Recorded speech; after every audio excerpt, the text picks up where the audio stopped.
Hey everyone! Ever wondered what would happen if humans just stopped giving birth? I know it sounds like the plot of a sci-fi movie, but let's dive into this mind-bending scenario. First off, the global population is currently around 8 billion. Without new births, the number of people on Earth would start to decline. This isn't instantaneous, of course. It would take about 70 to 100 years for the last humans to live out their natural lives. Now let's think about the social implications. Schools would close, playgrounds would become relics of the past, and industries centered around children like toys and baby products would vanish.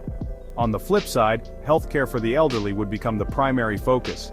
Can you imagine a world where the majority of the population is over 60? Economically, this would be a massive shift.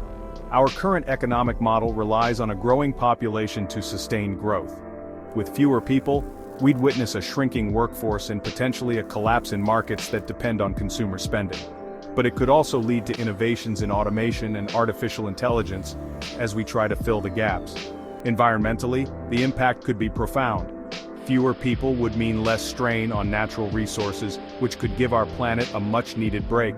Pollution levels would drop, and wildlife might flourish in spaces once dominated by humans. It's a bittersweet trade-off, isn't it? Culturally, the loss of new generations would mean the end of traditions and customs passed down through centuries. Languages could disappear, and our very identity as a species would change. But there's a glimmer of hope. With advancements in science and technology, we might find alternative ways to sustain our population. Think about artificial wombs or even cloning. These sound like far-off concepts, but they're closer than you might think. Ultimately, the idea of humanity stopping birth forces us to reflect on what it means to be human. It's a reminder of our fragility and the delicate balance we maintain with our planet. And while it's a fascinating thought experiment, it's also a call to action to cherish and sustain the life we have now.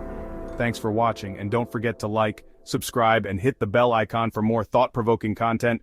Until next time, stay curious.